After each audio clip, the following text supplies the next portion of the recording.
Hai teman-teman, selamat pagi semuanya. Apa kabar? Sudah sebulan lebih ya, saya tidak upload video karena hari ini ada sedikit sibuk belajar merawat anggrek atau bunga anggrek ya. Tadi malam saya sempatkan untuk melihat kolom komentar menanggapi teman-teman ya. Barangkali teman-teman punya masalah apa, ingin bertanya, karena saya lama juga tidak upload video.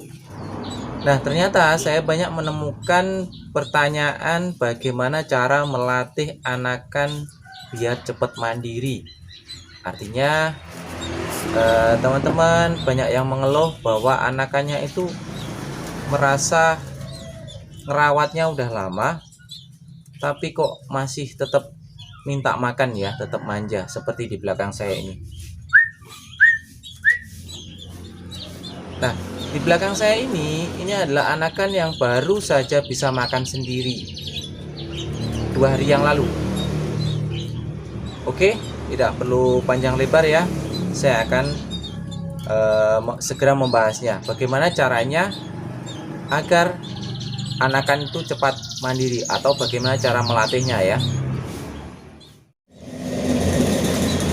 Nah, di sini saya ada di sini 4 5, 6, ada 6 ekor anakan yang baru saja bisa makan, yaitu 2 hari yang lalu. Ini sudah mulai saya seleksi yang jantan, dan ini yang ujung itu yang sunkist ya, itu ringnya biru, itu juga jantan. Yang putih ini belum tahu. Jadi sebelum saya pindah ke sini, dulu semua ngumpul di sini. Nah, oke. Langkah pertama apa? Jadi saya ingin cerita bahwa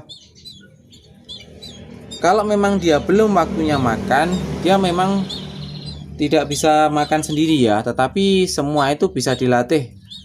Karena apa? Karena kalau kita nggak melatihnya, dia juga akan manja. Oke, saya geser ke sini ya, biar lebih jelas. Jadi waktu kita meloloh, waktu masih dalam sarang, itu bagian sangkar ya, lihat sudah kotor banget. Ini bagian bawah dikasih rumput ya. Jadi begitu dia turun, pertama fungsinya adalah dia akan belajar mencengkram dengan mudah. Jadi kakinya itu tidak mudah, kadang itu ada ngelipet seperti ini, kadang ada miring ya. Kalau ada rumputnya begini, itu kakinya pasti posisinya mencengkram begini. Jadi nanti begitu dia bisa bertengger, itu kaki sudah kuat dalam posisi mencengkram. Jadi langkahnya seperti itu. Nah, fungsi yang lain apa? Fungsi yang lain adalah dia akan belajar makan dari rumput ini, terutama saat rumput ini masih basah. Ya, kalau teman-teman mau mengajarinya ya selalu tuker dengan rumput yang basah kalau misalnya kering. Tapi saya udah biasa ya, saya biarin aja walaupun kering seperti ini sampai kotorannya numpuk. Tapi nggak apa-apa, dengan dikasih rumput seperti ini walaupun kotoran numpuk dia akan kering. Nah, jadi fungsi rumput tadi seperti itu, agar nanti saat turun dari sangkar dia akan belajar makan. Yang dimakan pertama adalah rumput. Oke, setelah itu kalau umumnya sudah cukup ya, sekitar 1 bulan biasanya burung itu bisa makan ya. Teman-teman kasih ini sayur ya, sayur yang murah-murah aja, bisa kangkung atau apa, pokoknya yang murah. Kalau saya selalu pakai kangkung, karena apa? Karena murah. Nah, nanti dia akan pertama belajar tuh, setelah belajar makan rumput dia akan makan kangkung. Nah, setelah makan kangkung biasanya dia mulai sulit untuk diloloh karena sudah bisa makan. Teman-teman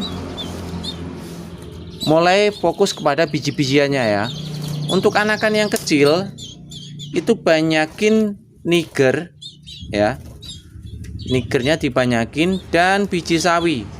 Biasanya start anakan untuk makan dia itu ini yang dimakan ya, niger dulu. Kalau udah makan niger walaupun kecil-kecil ya, dia itu udah nggak mau dikasih makan. Jadi caranya bagaimana untuk mengetahui bahwa dia bisa makan sendiri, dia cukup makan? itu waktu kita samperin ya di depannya, dia itu udah cuek. Kalau udah cuek berarti dia udah makan, udah biarin aja. Walaupun seperti ini ya, masih bunyi ya, masih dia masih merengek-rengek kalau bahasa saya. Nah, dia masih terlihat merengek-rengek, tapi ini sudah 2 hari nggak makan. Nggak saya loloh maksud saya. Jadi saya sudah pastikan dia sehat. Terus kedua, suhunya ya teman-teman.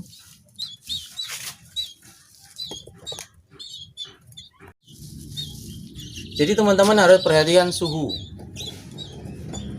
Selain pakan, teman-teman harus perhatikan suhu. Kalau dia kedinginan, dia akan cenderung mudah lapar ya. Jadi karena dia belum bisa makan beneran, belum bisa kenyang beneran. Jadi kalau terkena cuaca dingin dia akan drop.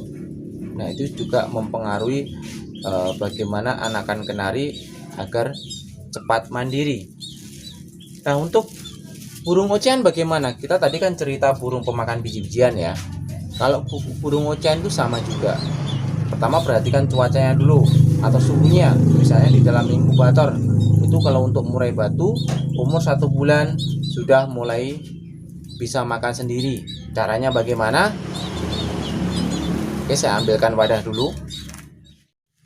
Begini ya, karena saya hari ini tidak punya anakan murai batu.